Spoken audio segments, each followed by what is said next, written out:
कभी कभी ऐसा नहीं लगता कि हमारी जिंदगी एक पुरानी गाड़ी की तरह हो गई है, हाँ। जिसे हम सुबह शाम बस धक्का मार रहे हैं। उसे हाँ। ठीक करो, ऑप्टिमाइज करो, और फिर भी वो गरगराकर बंद हो जाती है। और हम सोचते हैं कि शायद शायद हम में ही कोई कमी है। बिल्कुल, शायद मुझे और मेहनत करनी चाहिए। पर क्या हो अगर प्रॉब्लम गाड़ी में है ही नहीं? क्या हो अगर प्रॉब्लम इस सोच में है कि जिंदगी एक गाड़ी है? ये बहुत गहरी बात है।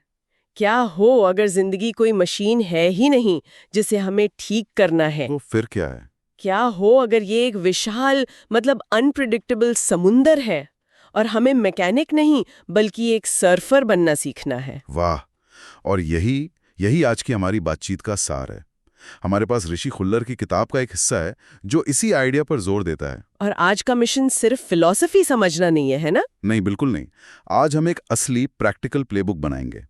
पहले तो हम कुछ बड़े बड़े भ्रमों को तोड़ेंगे जो हमें फंसाए रखते हैं। और फिर हम स्टेप बाय स्टेप उन तरीकों पर बात करेंगे जिनसे इस मॉडर्न दुनिया के समंदर में डूबा न जाए, बल्कि उसकी लहरों पर सर्फ किया जा सके। मतलब सिर्फ जिंदा नहीं रहना बल्कि सही मायनों में फलना फूलना। तो चलिए शुरू करते हैं। ठीक है, तो सबसे पहले उन जंजीरों को तोड़ते हैं जिनसे हम खुद को बांधे रखते हैं। पहला और शायद सबसे बड़ा भ्रम कि जीवन को, अपने करियर को, अपने रिश्तों को हम पूरी तरह से कंट्रोल कर सकते हैं। ये सुनकर ही थकावट होती है। हाँ, मुझे भी। क्योंकि ये एक ऐसा झूठ है जिस पर हम सब विश्वास करना चाहते हैं। किताब इसे एक जटिल अनुकूली प्रणाली कहती है। ये थोड़ा भारी शब्द है। मतलब आसान है। जीवन मौसम की तरह है या फिर शहर के ट्रैफिक जैम की तरह। अच्छा। हाँ, कोई एक व्यक्ति ट्रैफिक को कंट्रोल नहीं कर रहा, फिर भी एक पैटर्न बन जाता है ना? तो इसे मुट्ठी में पकड़ने की कोशिश करना वो हवा को पकड़ने जैसा है। और नतीजा? नतीजा सिर्फ चिंता और थकावट। लेकिन एक मिनट, कुछ चीजें तो कंट्रोल करनी पड़ती हैं, है ना? जैसे अपना कैलेंडर, अपने खर्चे। तो वो लाइन कहाँ है? कहाँ पर कंट्रोल की कोशिश छोड़ दें? बहुत अच्छा सवाल है। लाइन है कंट्रोल और कोऑर्डिनेशन के बीच। कंट्रोल और कोऑर्डिनेशन। हाँ, आप लहरों की दिशा कंट्रोल नहीं कर सकते, लेकिन आप अपने सर्फ बोर्ड पर अपना बैलेंस तो बना सकते हैं। असली मानसिकता सर्फर वाली है। परिस्थितियों को पढ़ो, ऊर्जा किस तरफ बह रही है उसे महसूस करो, सही लहर का इंतजार करो और फिर उसके साथ संतुलन बनाओ। लक्ष्य कंट्रोल नहीं, समन्वय है। ठीक है, ये समझ आया। समन्वय, नियंत्रण नहीं। अगला भ्रम जिसने शायद हम सबको परेशान किया है, उद्देश्य या पर्पस। ऐसा लगता है ये कोई छिपा हुआ खजाना है जिसे हमें ढूंढना है। और अगर नहीं मिला तो जिंदगी व्यर्थ है। इस एक शब्द ने बहुत ज्यादा दबाव बना रखा है। बहुत ज्यादा। और ये हमें एक ऐसी खोज पर भेज देता है जो कभी खत्म ही नहीं होती। किताब इस सोच को मतलब पूरी तरह पलट देती है। वो कहती है उद्देश्य कोई संज्ञा नहीं है जिसे पाया जाता है। तो क्या है? ये एक क्रिया है, एक वर्ब है जिसे बनाया जाता है। उद्देश्य आपको मिलता नहीं, वो आपसे उभरता है। उभरता है मतलब क्या ये बस अपने आप हो जाता है? ये थोड़ा पैसिव नहीं लगता कि बस इंतजार करो और उद्देश्य आपको ढूंढ लेगा? नहीं नहीं, इंतजार नहीं करना। आपको वो काम करना है जिससे ये उभर सके। ये तब होता है जब तीन चीजें एक साथ आती हैं। अच्छा, तीन चीजें कौन कौन सी? पहली उपयोगिता, मतलब आप किसी की मदद कर रहे हैं। मदद कर रहे हैं। दूसरी ऊर्जा, वो काम करते हुए आप समय भूल जाते हैं, आपको एनर्जी मिलती है। और तीसरी मांग, मतलब दूसरे लोग आपसे कहते हैं जो तुम कर रहे हो वो हमें और चाहिए। वाह! तो सवाल ये नहीं है कि मेरा उद्देश्य क्या है, ज्यादा बेहतर सवाल है ऐसा कौन सा काम है जो दूसरों की मदद भी करता है और मुझे अंदर से ऊर्जा भी देता है। ये तो पूरा नजरिया ही बदल देता है। मतलब उद्देश्य खोजने की चिंता छोड़ो, बस उन कामों पर ध्यान दो जो ऊर्जा देते हैं और उपयोगी हैं। बिल्कुल ठीक है। और एक आखिरी भ्रम जो आज के कॉर्पोरेट कल्चर में बहुत आम है, बर्नआउट बहुत ज्यादा काम करने से होता है। ये एक आम गलतफहमी है। लेकिन मेरे जानने वाले जितने भी लोग बर्नआउट का शिकार हुए हैं वो सब दिन रात काम कर रहे थे। ये मानना थोड़ा मुश्किल है। मैं समझ सकती हूँ, लेकिन स्रोत के अनुसार बर्नआउट वॉल्यूम के बारे में कम और तीन ज्यादा खतरनाक चीजों के बारे में ज्यादा है। वो क्या है? पहला, अर्थहीन काम, जब लगे कि काम का कोई मतलब नहीं। दूसरा, अस्पष्ट प्रगति, जब पता ही न चले कि आप आगे बढ़ भी रहे हैं या नहीं। और तीसरा, शक्तिहीनता, जब लगे कि आपका कोई कंट्रोल ही नहीं है। ओह, ये जिस्म की थकान नहीं बल्कि एक तरह से रूह की भूख है। इसीलिए एक स्टार्टअप फाउंडर 80 घंटे काम करके भी ऊर्जा से भरा महसूस कर सकता है। और एक कर्मचारी 35 घंटे की नौकरी में भी अंदर से खोखला। बिल्कुल। ठीक है, तो अगर जीवन को कंट्रोल करने की कोशिश ही प्रॉब्लम है और उद्देश्य खोजना एक जाल है और बर्नआउट सिर्फ ज्यादा काम नहीं है, तो इसका समाधान क्या है? वो प्लेबुक कहां से शुरू होती है? प्लेबुक का पहला कदम सबसे अप्रत्याशित जगह से शुरू होता है। समय से नहीं, पैसों से नहीं, तो फिर कहां से? ऊर्जा से। कदम नंबर 1 है अपनी ऊर्जा का एक ईमानदार ऑडिट करें। ऊर्जा का ऑडिट? ये सुनने में दिलचस्प है। कैसे करते हैं ये? तरीका बहुत आसान है, पर इसके नतीजे चौंकाने वाले हो सकते हैं। 1 हफ्ते के लिए आपको हर 2 घंटे के ब्लॉक में अपनी ऊर्जा को ट्रैक करना है। हर 2 घंटे में? हाँ, बस 3 लेबल का इस्तेमाल करें, ऊर्जावान, सूखा हुआ या तटस्थ। और साथ में एक छोटा सा नोट लिखें कि उस ऊर्जा का ट्रिगर क्या था, आप क्या कर रहे थे, किसके साथ थे, दिन का कौन सा समय था। ये सुनने में तो सरल है, लेकिन 7 दिन तक हर 2 घंटे में ट्रैक करना, ये अपने आप में एक काम है। और क्या होगा अगर नतीजे बहुत निराशाजनक हों? मतलब अगर पता चले कि 80% चीजें मेरी ऊर्जा खत्म कर रही हैं? ये डर स्वाभाविक है, लेकिन स्पष्टता के बिना बदलाव असंभव है ना? 7 दिनों के बाद आप एक ऊर्जा बैलेंस शीट बनाते हैं। 2 कॉलम, एक तरफ वो सारी गतिविधियां जो आपको रिचार्ज करती हैं, दूसरी तरफ वो जो आपको खत्म करती हैं। अच्छा। किताब में एक महिला का जबरदस्त उदाहरण है। उसे लगता था कि उसे अपनी नौकरी से नफरत है और वो उसे छोड़ने वाली थी? हाँ बिल्कुल, लेकिन ऑडिट के बाद उसने जो पाया वो हैरान करने वाला था।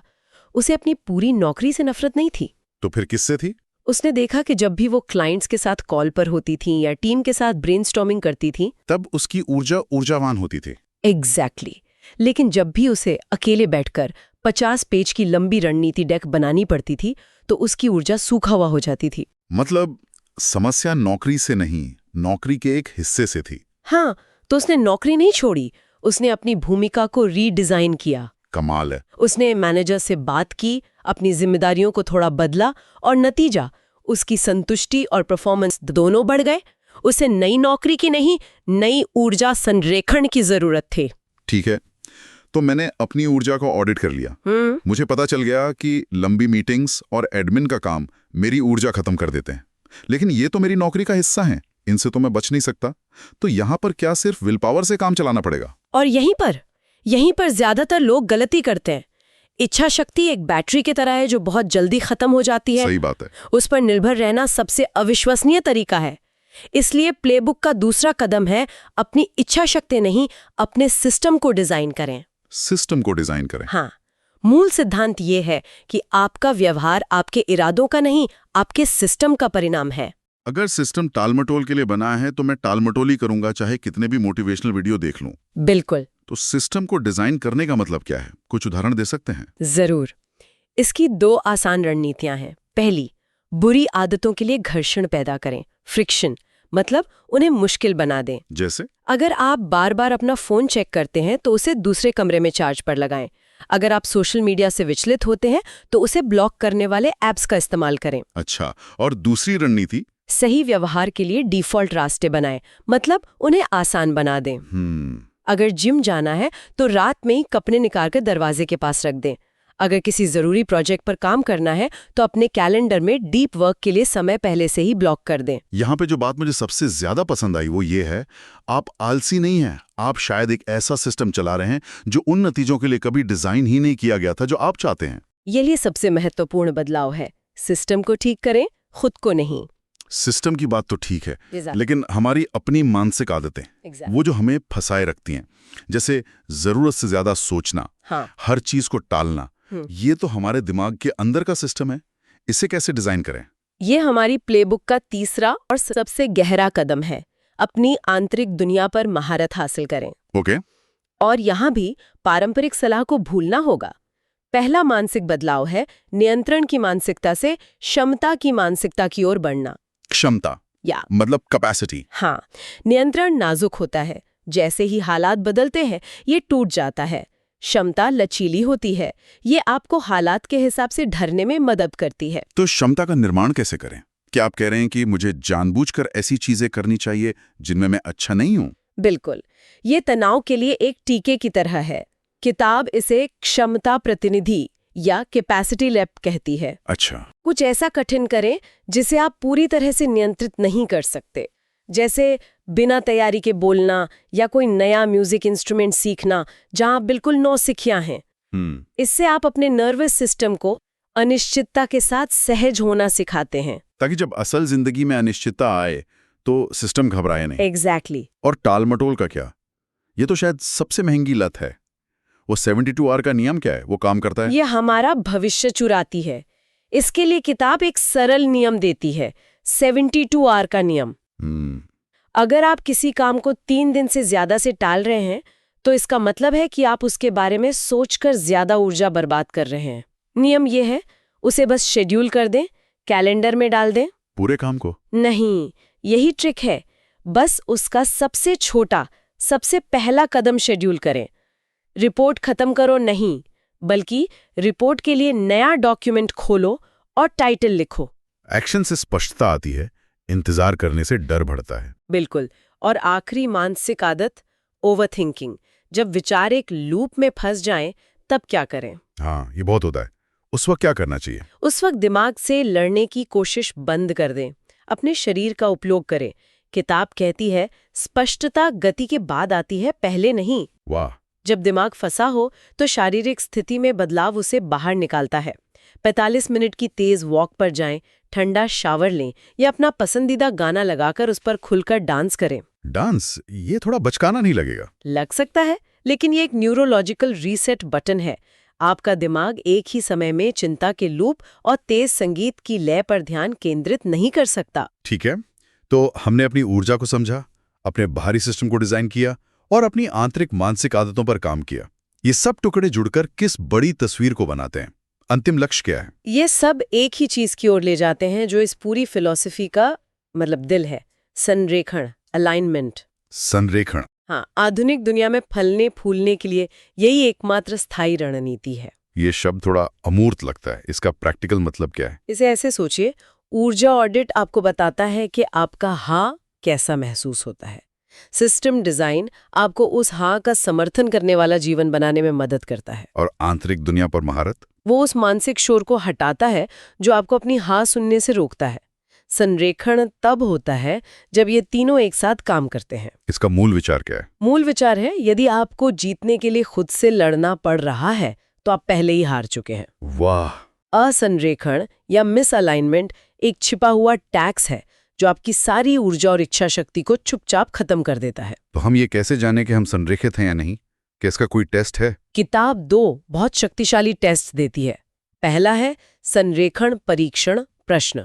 वो क्या है? कोई भी बड़ा निर्णय लेने से पहले, नई नौकरी, नया शहर, बड़ा प्रोजेक्ट, खुद से पूछे, अगर ये योजना के अनुसार पूरी तरह सफल हो गया तो क्या मुझे सच में वो परिणाम चाहिए होगा जो इससे मिलेगा? ये बहुत गहरा सवाल है, क्योंकि हम अक्सर प्रक्रिया के बारे में सोचते हैं, परिणाम के बारे में नहीं। और दूसरा है जिसे लेखक एक बहुत मजेदार नाम देते हैं, हेल यस जांच। Hello yes? हाँ, इसका कोई अच्छा हिंदी अनुवाद नहीं है, लेकिन भाव ये है कि अगर किसी चीज के लिए अंदर से जोरदार हाँ वाली आवाज नहीं आती तो वो एक स्पष्ट नहीं है। लेकिन रुकिए, असल जिंदगी में तो हमें बहुत सी ऐसी चीजें करनी पड़ती हैं जो हेल यस नहीं होती। बिल भरना, बोरिंग मीटिंग में जाना, आप हर चीज को नहीं तो नहीं कह सकते। बहुत जरूरी पॉइंट है। लेखक साफ करते हैं कि ये नियम बड़ी प्रतिबद्धताओं के लिए है। नई परियोजनाएं, साझेदारियां, वो चीजें जो आपका समय और ऊर्जा का एक बड़ा हिस्सा लेंगी। अच्छा। जो चीजें ठीक है, शायद या करना तो पड़ेगा वाली श्रेणी में आती हैं, वे आपको उत्साहित नहीं करती और अंततः आपको खत्म कर देंगी। और रोजमर्रा के कामों का क्या? रही बात रोजमर्रा के मैं कामों की, तो उनके लिए आपका सिस्टम है। आप एक ऐसा सिस्टम डिजाइन करते हैं जो उन कामों को कम से कम ऊर्जा में निपटा दे, ताकि आपकी ज्यादातर ऊर्जा आपके हेल यस के लिए बची रहे। तो यहाँ अंतिम अंतर्दृष्टि ये है कि लंबे समय में संरेखण अनुशासन को हरा देता है। 100%। जो लोग संरेखित होते हैं उन्हें इच्छा शक्ति की नहीं बल्कि ब्रेक की जरूरत होती है। उनका काम उन्हें थकाता नहीं बल्कि ऊर्जा देता है। वो सिस्टम से लड़ नहीं रहे होते, वे सिस्टम के साथ बह रहे होते हैं। वो सर्फिंग कर रहे होते हैं। तो आज की इस गहन चर्चा का सार ये है, आधुनिक दुनिया में सफल होने का रास्ता खुद को एक मशीन की तरह ऑप्टिमाइज करना नहीं है। बिल्कुल नहीं। रास्ता है एक ऐसा जीवन डिजाइन करना जो आपकी प्राकृतिक ऊर्जा, आपके बाहरी सिस्टम और आपके सच्चे स्व के साथ पूरी तरह से संरेखित हो। यस। एक पूरी तरह से नया ऑपरेटिंग सिस्टम है। और प्लेबुक सीधी है।